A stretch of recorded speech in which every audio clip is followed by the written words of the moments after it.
विराट कोहली ने एक बार कहा था कि अगर मुझे अपनी जिंदगी में किसी एक बॉलर को खेलते हुए डर लगता है या मुझे लगता है कि मुझे अपना ए गेम लाना होगा इस बॉलर के लिए, तो वो मोहम्मद आमिर है। दुनिया के सबसे ताबड़तोड़ बैटर एबी डिविलियर्स ने कहा था कि मैंने अपने करियर में आमिर से ज्यादा मुश्किल बॉलर कभी फेस नहीं किया। क्रिकेट के पंडित एक वक्त ये कहते थे कि दुनिया का दूसरा वसीम अकरम ही लड़का, एक ऐसा हीरो जो अगले 15 साल तक क्रिकेट पर राज करने वाला था इसलिए क्योंकि एक आवाज आती है, नो बॉल। उस एक आवाज ने दुनिया के सबसे खतरनाक गेंदबाज को अर्श से फर्श पर लाकर पटक दिया। वो एक गेंद क्रीज से बाहर नहीं गिरी थी, बल्कि करोड़ों फैंस के भरोसे से बाहर गिर गई थी। वो एक कदम उसने क्रीज के आगे रखा, उसने उसका सब कुछ छीन लिया। ये कहानी सिर्फ एक बॉल और बैट की नहीं है, बल्कि ये कहानी लालच की है, ये कहानी धोखे की है, ये कहानी जेल के सलाखों की है, ये कहानी एक ऐसे रिडेम्पशन की भी है, यानी वापसी की, जो किसी फिल्मों में भी नहीं देखने को मिलता कई बार। ये कहानी है पाकिस्तान के गोल्डन बॉय मोहम्मद आमिर की।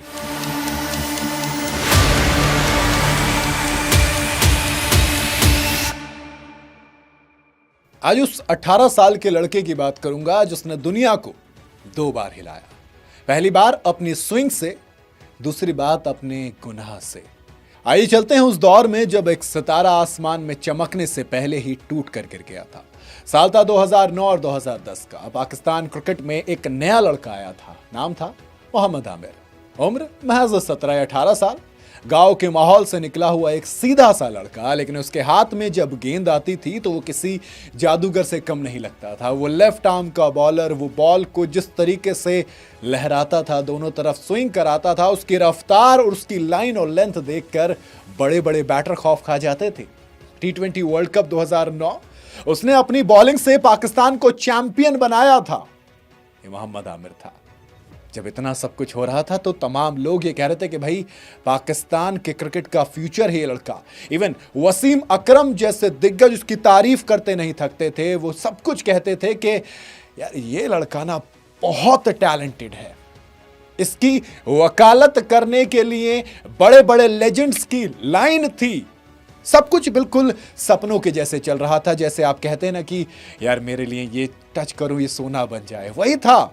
शोहरत थी, दौलत थी, दुनिया में नाम था, सब कुछ था। लेकिन कहते हैं ना कि कम उम्र में मिली बेहिसाब शोहरत और दौलत दोनों को संभालना हर किसी के बस की बात नहीं होती। और खासकर तब जब आप महज 18 साल के और आपका गाइड यानी कि आपका कैप्टन वो खुद आपको गलत रास्ते पर लेके जाए। तो ऐसे में कई बार बचना लगभग नामुमकिन सा नजर आता और आमिर के साथ भी वही हुआ। आमिर की लाइफ में एक विलन आया, नाम था मजहर मजीद, एक बुकी जो खिलाड़ियों को खरीदता था, मैचों पर सट्टा लगवाता था। लेकिन दुख की बात यह थी कि आमिर को इस दलदल में धकेलने वाला कोई और नहीं बल्कि उसका अपना कैप्टन सलमान बट था। जब आप नए नए होते हो आप कैप्टन को अपने वालिद की तरह भी देखते हो कि ये तो टीम का अच्छा चाहेगा, ये तो मेरे लिए जो भी करेगा भले के लिए करेगा, क्योंकि ये भी तो आखिर में पाकिस्तान के क्रिकेट का भविष्य अच्छा चाहेगा ना। सलमान बट उस वक्त पाकिस्तान टीम के कैप्टन थे। पाकिस्तान की कल्चर में कैप्टन को बड़े भाई या पिता के समान का दर्जा दिया जाता है। आमिर एक गांव का लड़का था जिसे दुनियादारी की उतनी समझ नहीं थी। उसने भी कप्तान की बात को हुक्म मान लिया और उसकी जिंदगी की यह सबसे बड़ी गलती साबित हुई। तारीख आती है 29 अगस्त साल 2010। इंग्लैंड का ऐतिहासिक लॉर्ड्स का मैदान। पाकिस्तान और इंग्लैंड के बीच टेस्ट मैच चल रहा था। पूरी दुनिया की नजरें इस मैच पर थी, लेकिन पर्दे के पीछे एक और खेल चल रहा था। यह खेल था दलदल का। वो दलदल जिसके अंदर न सिर्फ आमिर बल्कि पाकिस्तान क्रिकेट धंसने जा रहा था। इंग्लैंड के एक अखबार न्यूज ऑफ द वर्ल्ड ने एक रिपोर्टर भेजा, एक रिपोर्टर जो अंडरकवर ऑपरेशन करता है। जी हां, स्टिंग ऑपरेशन जिसे कहा जाता है। उसने बुकी मजहर मजीद का एक वीडियो रिकॉर्ड किया था। उस वीडियो में मजहर मजीद साफ साफ बता रहा था कि मैच में कब कौन सी बॉल पर क्या होने वाला है, कौन सी बॉल नो बॉल फेंकी जाएगी, किस बॉल पर बॉलर किस तरीके से रिएक्ट करेगा। मजहर मजीद ने कैमरे पर कहा कि मोहम्मद आमिर अगला ओवर करेगा और वो बहुत बड़ी नो बॉल फेंकेगा, ये पहले से तय है। पूरी दुनिया हैरान रह गई जब टीवी स्क्रीन पर वही हुआ जो बुकी ने कहा था। मोहम्मद आमिर दौड़ते हुए आते हैं, एक बेहतरीन लय में नजर आते, लेकिन जब उन्होंने वो बॉल फेंकी तो उनका पैर क्रीज से थोड़ी बहुत नहीं, करीब आधा फुट बाहर था। आधा फुट। आप क्रिकेट में नो बॉल एक बड़ी आम बात है, क्योंकि पैर कई बार लाइन बहुत कम मार्जिन होता, थोड़ी बहुत बाहर हो जाती है, कई बार इतनी बाहर चली जाती है, कई बार इतनी बाहर चली जाती है, लेकिन वो नो बॉल इतनी बड़ी थी कि कोई अंधा भी बता देता कि ये गलती नहीं गुनाह है। दोस्त, गलती और गुनाह में फर्क होता है। ये क्रिकेट के इतिहास का वो काला पल था जिसने एक लड़के को, एक 18 साल के लड़के को, वो जो दुनिया जीतने आया था, उसे चंद पैसों के चक्कर में और कप्तान के प्रेशर में अपना जमीर बेचने के बाद अपने करियर को खत्म कर लिया था लगभग। जी हां, इसके बाद जो हुआ वो क्रिकेट की दुनिया को हिलाने के लिए काफी था। स्कॉटलैंड यार्ड पुलिस ने पाकिस्तानी खिलाड़ियों के होटल के कमरों में छापा मारा, वहां से वो नोट बरामद हुए जिनसे निशान लगाए गए थे। मोहम्मद आमिर, मोहम्मद आसिफ और सलमान बट कैप्टन ये आरोपी बनाए गए, और जिस लड़के को कल तक पूरी दुनिया हीरो मान रही थी, आज वो पूरी दुनिया की नजरों में और खासकर क्रिकेट फैंस की नजरों में विलन बन चुका था। फैंस उसे देखकर जर्सियां जला रहे थे, उसे गद्दार कहकर बुलाया जा रहा था, उसे बेका हुआ, बेकाऊ खिलाड़ी बताया गया। जब आरोपी हुए तो मामला अदालत भी पहुंचा, लंदन की साउथ वॉक क्राउन कोर्ट। वहां का माहौल बहुत भारी था। कटघरे में खड़ा मोहम्मद आमिर रो रहा था। उसने अदालत के सामने अपना गुनाह कबूल किया। उसने बताया कि कैसे वो डर गया था, कैसे कैप्टन सलमान बट ने उस पर प्रेशर बनाया। उसने कहा कि वो नासमझ था, उसने गलती की है, लेकिन कानूनी भावनाओं से नहीं चलता। कानून भावनाओं से नहीं चलता, कानून सबूत मांगता, और सबूत वो थे जो आमिर के खिलाफ थे। अदालत ने अपना फैसला सुनाया। मोहम्मद आमिर को 6 महीने की जेल की सजा सुनाई गई। उसे इंग्लैंड के यंग ऑफेंडर्स इंस्टीट्यूशन यानी कि बाल सुधार गृह भेज दिया गया। सोचिए जरा, एक ऐसा खिलाड़ी जिसके हाथ में वर्ल्ड कप की ट्रॉफी होनी चाहिए थी, उसके हाथों में हथकड़ियां थी, जो लॉर्ड्स की बालकनी में खड़े होकर तालियां बटोर सकता था, वो एक काल कोठरी में अकेला रो रहा था। जब ये चीज हुई तो आईसीसी ने उस पर 5 साल के लिए बैन लगा दिया, यानी 5 साल तक वो क्रिकेट के मैदान पर कदम नहीं रख सकता था। वो मैदान जिसे वो एक इबादत गाह समझता था, वो मैदान जो उसे शोहरत दे रहा था, वो मैदान जिसने उसके हुनर को पहचान दी, वो मैदान उसके लिए बैन कर दिया गया। ये 5 साल आमिर के लिए किसी जहन्नम से कम नहीं थे। वो जेल से तो जल्दी बाहर आ गया, लेकिन समाज की नजरों की जेल वो हर पल उसे सजा दे रही थी। जब वो अपने घर पाकिस्तान लौटा तो लोग उसे धिक्कार रहे थे, कोई उससे बात करने को तैयार नहीं था। मीडिया उसे गद्दार कह रही थी, उसका करियर खत्म मान लिया गया था। आमतौर पर गेंदबाज जो पेस डालते हैं और जो 145 प्लस क्लिक करते हैं, उनका करियर तो वैसे भी छोटा होता है, प्लस 5 साल का ब्रेक ये किसी भी खिलाड़ी को खत्म करने के लिए काफी है। लोग इंजरी से वापस नहीं कर पाते हैं। यहां तो जेल थी, यहां तो फिजिकल नहीं मेंटल ट्रॉमा भी था। यहां तो आपका जुनून छोड़ो, इंसान तोड़ने के लिए काफी होता है। लेकिन आमिर ऐसे नहीं थे। आमिर ने माना था ना कोर्ट में गलती थी। उस 5 साल में एक इंसान जो टूट सकता था, उसमें आमिर के अंदर की आग और ज्यादा जली। उनके अंदर एक पश्चाताप की आग थी कि अब वापसी तो करनी है। यह आमिर के करियर का एंड नहीं है। ये एंड हो ही नहीं सकता। जब आपके अंदर जुनून वसीम अकरम से कंपेयर किए जाने का हो तो ये एंड कैसे हो सकता है। ऐसे में आमिर ने तय किया कि वापसी तो होगी दोस्त, और पूरी मेहनत के साथ होगी। आमिर ने अपनी गलती मानी थी और माफी मांगी थी। अब एंटी करप्शन यूनिट के साथ मिलकर काम किया और यंग प्लेयर्स को उसने जागरूक किया। जो गलती उसने की ताकि कोई और ना करे, उसने डोमेस्टिक में वापसी की और फिर जी तोड़ मेहनत की। लेकिन वापसी की राह इस इंसिडेंट के बाद आसान कभी नहीं होने वाली थी। जब उसकी वापसी की खबरें आने लगी तो पाकिस्तान टीम के ही कई खिलाड़ी विरोध में खड़े हो गए। मोहम्मद हफीज और अजहर अली जैसे सीनियर प्लेयर्स ने यह तक कह दिया कि अगर आमिर खेलेगा तो हम नहीं खेलने वाले। आप एक जो सट्टा लगा रहा है, मैच फिक्सिंग, स्पॉट फिक्सिंग वाले खिलाड़ी को आप टीम में लेकर आ रहे हो। वसीम अकरम ने वहां पर भी सपोर्ट किया, इतना टैलेंट को परखा था। सोचिए उस वक्त मेंटल कंडीशन क्या होगी आमिर की, जब आपकी अपनी टीम का ड्रेसिंग रूम यह कह रहा है कि इंसान डिजर्व नहीं करता है यहां पर होना। इस ड्रेसिंग रूम में कोई आपसे बात नहीं करता है, कोई आपके साथ खाना नहीं खाना चाहता, सब आपको शक की निगाहों से देखते हैं। और अब अगर आपकी एक वाइड भी लगातार 2 चली गई तो लोग कहेंगे कि शायद पैसे फिर से ले लिए। आप एक बॉल डॉट करोगे तो कहेंगे देखो पैसे के चक्कर में कर रहा है। आपके जहन में चलता है कि खुदा ना खास्ता अगर 2 इंच पैर फालतू बाहर चला गया तो फिर से वो तमाम लोग खड़े हो जाएंगे जो कहेंगे कि अरे लोग कभी नहीं बदलते, कुत्ते की दुम 12 साल भी नली में रही तो रहेगी टेढ़ी की टेढ़ी। ऐसी तमाम लाइनें निकल के बड़ी आसानी से आ जाती हैं कि अब गलती की गुंजाइश बेहद कम है। लेकिन आमिर सबको अपने अंदर ले रहे थे और खामोश रहे। उन्होंने हर अपमान को, खूंट को ऐसे पी लिया जैसे जहर को पिया जाता है। वो जानता था कि इज्जत मुंह से बॉल कर नहीं ली जाती, बल्कि गेंद से विकेट लेकर वापस कमाई जाती है, ट्रॉफी जिताकर वापस कमाई जाती है। और आखिरकार फाइनली 2016 का साल आता है और पाकिस्तान की टीम में एंट्री होती है मोहम्मद आमिर की। 5 साल का लंबा इंतजार, बदनामी, बनवास और जलालत झेलने के बाद 2016 में आमिर की इंटरनेशनल क्रिकेट में वापसी होती है। और कुदरत का खेल देखिए, वापस इंग्लैंड की सरजमी होती है, वो इंग्लैंड की सरजमी जहां पर उसने अपना सब कुछ खोया था। तारीख थी 13 जुलाई 2016, मैदान था वही लॉर्ड्स का। जब आमिर ने गेंदबाजी के लिए रनअप लिया तो भीड़ ने तालियां नहीं बजाई बल्कि हुटिंग की। इंग्लैंड क्रिकेट को जरा सीरियस लेता है।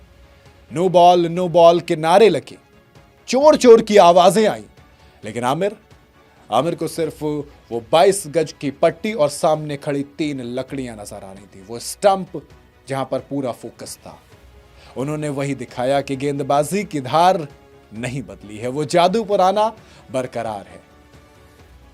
पूरी वाला नहीं था, कुछ चीजें मेंटली भी होती हैं जो आपको नहीं निकल कर आ रही होती, कुछ चीजें आपके जहन में चल रही हो तो आप कितना भी कहिए कि मैं लड़ रहा हूं, लेकिन कुछ चीजें चलती हैं दोस्त, बैक ऑफ द माइंड। लेकिन तैयारी थी, हार नहीं मानना चाहते थे और कहानी खत्म नहीं हुई थी। आमिर की जिंदगी की फिल्म का क्लाइमैक्स अभी बाकी था। वो पल उसके माथे से गद्दार का टैग हमेशा मिटाने वाला था। और वो पल था साल 2017 का चैंपियंस ट्रॉफी, सैफी भाई की कप्तानी। जी हां, आपको याद होगा, इंडिया वर्सेस पाकिस्तान फाइनल का मैच, क्रिकेट के दुनिया का सबसे बड़ा मैच था ये, इंडिया वर्सेस पाकिस्तान। लंदन का ओवल का मैदान, सामने दुनिया की सबसे मजबूत बैटिंग लाइनअप में से एक थी इंडिया। रोहित शर्मा, शिखर धवन, विराट कोहली जैसे टॉप शेर थे जो किसी भी बॉलिंग अटैक को तहस नहस कर सकते थे। तहस नहस। लीग मैचेस में इंडिया ने पाकिस्तान को बुरी तरीके से हराया था और फाइनल में लग रहा था कि भाई विराट कोहली फाइनली एक आईसीसी ट्रॉफी उठाएंगे। लेकिन उस दिन आमिर का दिन था। उस दिन आमिर शिकार करने उतरा था। उस दिन आमिर अपने माथे से वो टैग हटाने के लिए उतरा था। उस दिन आमिर की आंखों में वो पुराना वाला 2010 वाला जादू था। उसकी कलाई आज अलग लहरा रही थी। पाकिस्तान ने पहले बल्लेबाजी करते हुए अच्छा स्कोर खड़ा किया। फखर जमान अलग फॉर्म में नजर आए, लेकिन इंडिया की बैटिंग को देखते हुए सिंपल था कि कोई बात नहीं, अभी उतरेंगे हिटमैन और किंग कोहली, बताएंगे क्या होता है। आमिर ने कहा कि बाद में बताना, अभी मुझे बहुत कुछ करना है, मुझे जवाब देना है, मुझे कुछ लोगों की आवाजों को खामोश करना है। बॉल आमिर के हाथ में थी, सामने रोहित शर्मा थे। आमिर का पहला ही ओवर, तीसरी बॉल, एक बेहतरीन इन स्विंगर और रोहित शर्मा एलबीडब्ल्यू। इंडिया को पहला झटका लगता है। इसके बाद क्रीज पर आते हैं दुनिया के ओडीआई के सबसे बेहतरीन बैटर, या फिर यूं कहूं कि तीनों फॉर्मेट के उस वक्त सबसे बेहतरीन बैटर विराट कोहली। आमिर अपनी लय में थे। उन्होंने कोहली को एक बेहतरीन बॉल फेंकी, बैट का किनारा लगा, स्लिप में गई। अजहर अली खड़े थे, वही अजहर अली जिन्होंने कहा था कि यह टीम में नहीं होना चाहिए। सामने एक आसान सा कैच था, लेकिन कैच छोड़ दिया गया। पूरा स्टेडियम सन्न था। आमिर के चेहरे पर मायूसी थी, वो जमीन पर बैठ गए। विराट कोहली का कैच था। आमिर शायद पर आने वाले होते तो गुस्सा करते, लेकिन आप इतनी बड़ी गलती करके आए हो कि गुस्से की गुंजाइश बची नहीं है। विराट कोहली का कैच छोड़ने का सिंपल सा मतलब था कि भाई मैच गया, विराट कोहली को जीवन दान दिया और पाकिस्तान की खैर नहीं है अब। रिकॉर्ड यही बताता है। लेकिन आमिर कहा ना दोस्त, हिसाब अलग था। आमिर ने वो किया जो महान खिलाड़ी करते हैं। अगली ही बॉल आमिर फिर से दौड़ते हुए आए। कोहली ने फ्लिक करने की कोशिश की, लेकिन बॉल बल्ले के बाहरी किनारे को लेते सीधा पॉइंट फील्डर के हाथ में चली गई। एक ही ओवर में दोनों बार मौका बना और दुनिया के सबसे बड़े बैटर को पवेलियन भेजना ये कोई आम बात नहीं है। आमिर खुशी से झूम उठे, उन्होंने हवा में मुक्का लहराया। ये विकेट सिर्फ कोहली का नहीं बल्कि आमिर की वापसी की मोहर थी। वो जो चीजें थी, वो जो बातें थी, वो जो ताने थे, वो जो गालियां थी, वो अब तालियों में तब्दील थी। रोहित और कोहली आउट हो चुके थे, शिखर धवन अभी बाकी थे। आमिर का स्पेल जारी था। उन्होंने एक और बेहतरीन बॉल फेंकी और शिखर धवन का विकेट, जी हां, पीछे लपक लिए गए। इंडिया का टॉप ऑर्डर, वो 3 शेर तहस नहस हो चुके थे। 33 पर 3 विकेट और ये तीनों विकेट मोहम्मद आमिर के थे। उस एक स्पेल ने इंडिया की कमर तोड़ दी और पाकिस्तान को पहली बार चैंपियंस ट्रॉफी का विनर बनाया। उस दिन मैदान पर जो आमिर दिख रहा था वो 2010 वाला डरा हुआ लड़का नहीं बल्कि एक वो योद्धा था जिसने अपनी खोई हुई इज्जत को अपने दम पर छीना था। उसने बताया था कि आप मुझे जितने ताने दोगे, जितनी गालियां दोगे, वो सब कुछ अंदर रखा जाएगा, वो सब कुछ वक्त आने पर बाहर निकाला जाएगा, वो सब कुछ आपकी तालियों से वापस कमाया जाएगा। मैच के बाद विराट कोहली ने खुद आमिर की तारीफ की तो उन्होंने अपना बैट गिफ्ट कर दिया था आमिर को। जिस दुनिया ने उसे ठुकराया था, जो वही दुनिया उसके लिए तालियां बजा रही थी। उस रात सिर्फ मोहम्मद आमिर एक मैच, एक ट्रॉफी नहीं जीता था बल्कि उसने अपनी जिंदगी की सबसे बड़ी लड़ाई जीती थी। मोहम्मद आमिर, ये एंड जब आप देखते हो तो किसी फिल्म के क्लाइमैक्स की कहानी उससे बेहतरीन हो ही नहीं सकती। ऐसी चीजें आती हैं। का करियर काफी अप्स एंड डाउन्स वाला रहा। उन्होंने बहुत जल्दी रिटायरमेंट भी ले लिया, फिर वापसी की खबरें भी आई, लेकिन 2010 से 2017 तक का वो जो सफर था वो एक जज्बे की मिसाल थी। ये कहानी बताती है कि इंसान से गलती हो सकती है, इंसान भटक सकता है, लालच या दबाव में वो कई बार गलत फैसले ले सकता है, लेकिन अगर उसमें अपनी गलती मानने की हिम्मत हो और खुद गिरकर संभलने का जज्बा, हुनर हो तो कहानी को दोबारा लिखा जा सकता है। एक नो बॉल ने उसे विलन बनाया था, लेकिन उसकी मेहनत और वापसी ने उसे हीरो बनाया। क्रिकेट के इतिहास में कई महान गेंदबाज हुए, लेकिन मोहम्मद आमिर जैसा टैलेंट, तो जिसके लिए खुद लेजेंड कह दें कि ये लेजेंड बनने की काबिलियत रखता है। एक ऐसा टैलेंट जो बर्बाद हुआ, लेकिन राख से, वो फिनिक्स देखा था आपने हैरी पॉटर के अंदर, उस पक्षी की तरह जिसे कहते हैं कि वो आग की तरह राख बनेगा और फिर उस राख से निकलेगा, उसी की तरह उठ खड़ा हुआ। लोग आज भी सोचते हैं कि अगर वो 5 साल बर्बाद ना हुए तो शायद आप मिचेल स्टार्क को वसीम अकरम के बाद बेस्ट लेफ्ट आर्म पेसर कहते हैं, शायद ये आमिर हो सकते थे। आमिर ने जो खोया वो बहुत ज्यादा था, लेकिन जो पाया वो भी कम नहीं। रिडेम्पशन की कहानी बहुत कुछ सिखाती है। आपको मोहम्मद आमिर की बॉलिंग कैसी लगती है? कोई स्पेल जो याद हो वो बता सकते हैं। और क्या वाकई में आमिर को दूसरा फैसला, मौका, ये तमाम चीज़ें सही गलत, टीम में होना ना होना, फिक्सिंग के बाद मौका, सही फैसला था? क्या 2017 का वो स्पेल अगर नहीं आता तो आमिर को इज्जत मिल पाती? सवाल है जो मैं आपके लिए छोड़ता हूं। कमेंट में अपनी राय जरूर बताइएगा। वीडियो अगर आपको सही लगी हो तो इसे लाइक और शेयर जरूर करें।